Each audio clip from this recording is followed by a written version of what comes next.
Howdy, howdy. Welcome back. It is the 3rd of April. It is 5 minutes past 8 p.m. at night. This will be, I think, day 80. So, I've got 10 days left till I hit my goal of 90, 90 days in a row of me fucking talking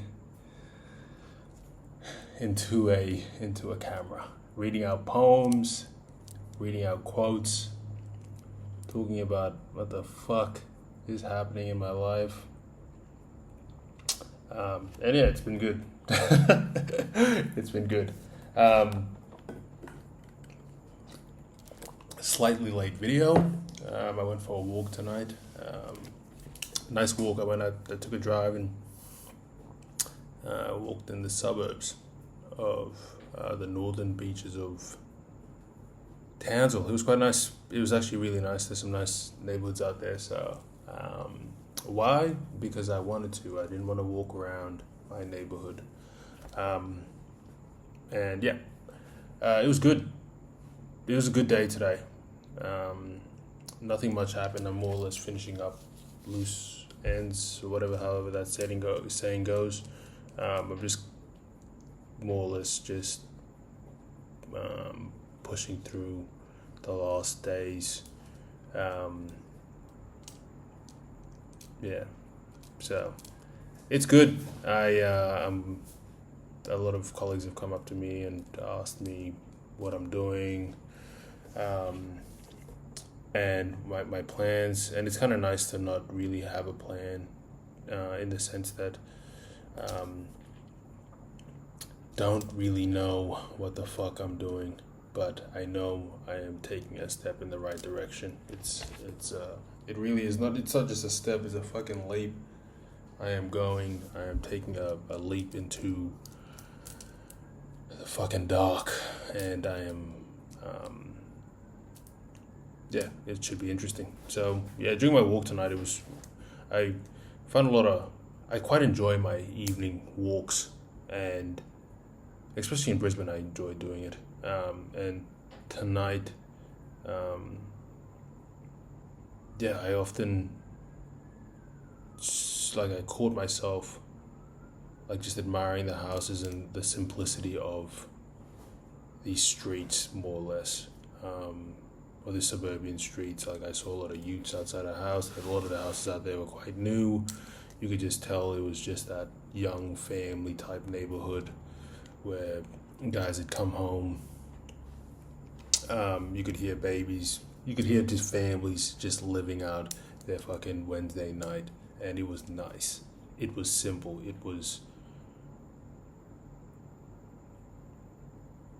just seemed like they were just content, and it got me thinking about one of the factors going into studying law, besides the fact that it was challenging. I enjoyed it. I liked learning about law. I liked understanding this fundamental thing that we've created as a society that governs us, and no one was above it. But I just love learning about this thing that it was so practical in our life.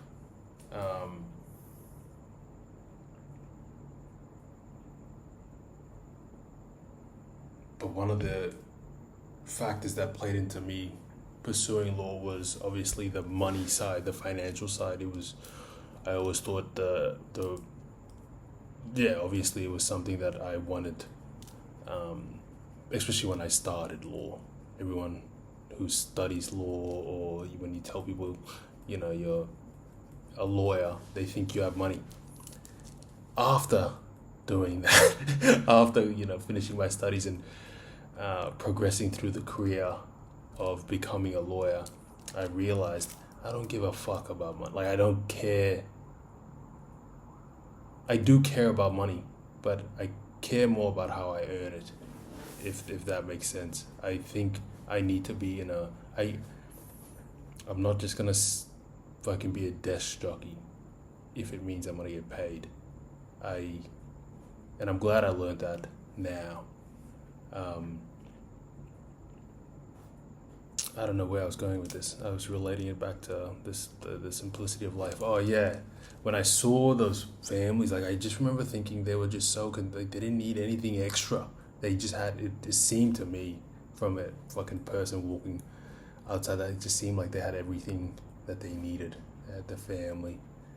It looked like obviously they were working. They could provide for their children.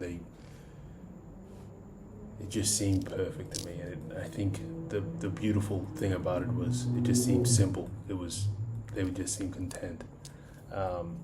So yeah, just a bit of a reflection that I had tonight, and I chose a poem tonight that kind of resembles that. And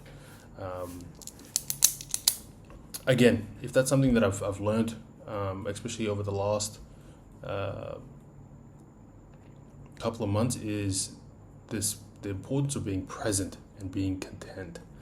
And yeah, it hit me quite well tonight, and I'm glad I had those little light bulb moments as I was walking and not looking into their fucking houses, but just seeing something that I would definitely want to have with my family as well. So it was nice. I'll read out this poem. I chose this poem, but wait, here it is. Okay, so it's called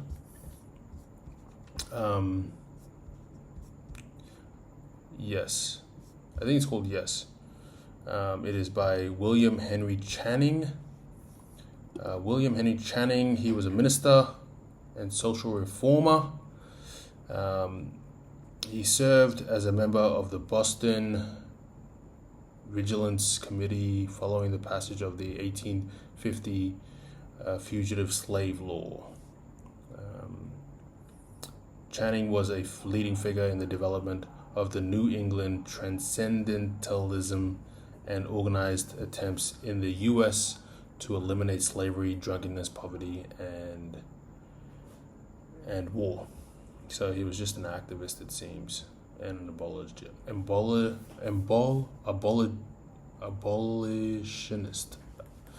There we go. Fucking English, huh? So his poem tonight, I chose it because it was simple, but I quite liked it a lot. Here we go.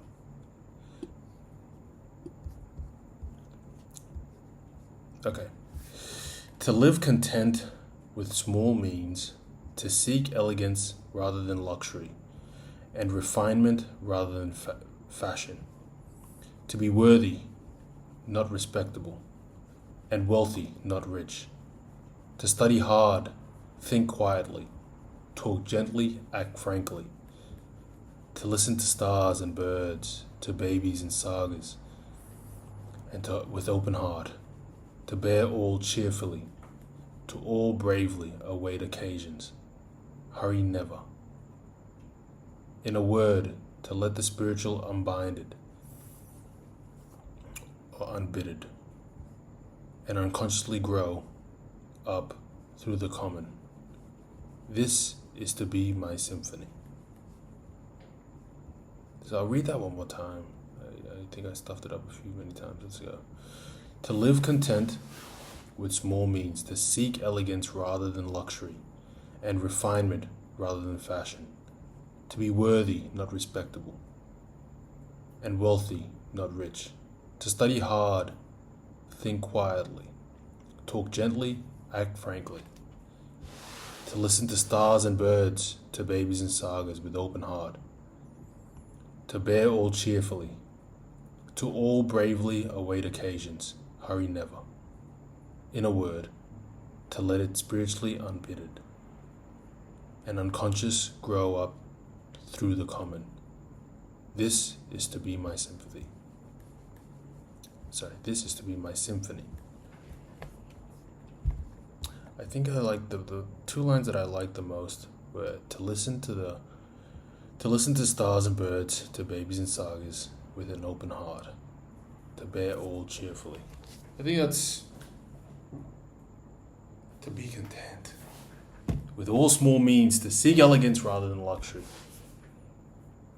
to be present. That's what I thought tonight when I was seeing those houses. It was just so simple. And again, when I talk about the riches of what I thought about with law, and I remember just thinking about the extravagant life that I could live, the status, the money, the notoriety, even just saying you're a lawyer just makes you feel some type of way. Until I fucking did it, and I don't know, it just wasn't meant to be. And it's nice. It's nice to not the easiest pill to swallow, but I quite like it, knowing I can swallow it. And I think there are a lot of things that you can be grateful for in your life, and money and status has its place and time, but I think I'm just realizing that it's not as important as I thought it was going to be. And I'm very happy that I was able to learn that now, instead of being unhappy for a very long time and realizing it later down the line. And each to their own. I think people place their values and their morals on different things in life, and I'm glad that I have just been exposed to it enough to realize that maybe that's not for me. And there's a whole bunch of reasons why I am not pursuing law anymore, but that was one of the main ones, or that was one of the factors that played in the role of my decision. So, yep, it was good. Look, I think I did a lot of rambling tonight, but it was a beautiful poem. If you are looking it up, just look up William Henry Channing, to live content with small means, to seek elegance rather than luxury, and it'll show up for you. But I thought it was an awesome poem. Yeah, good lesson tonight. Good lesson. All right, cheers for tuning in. I'll throw my hands up. Deuces.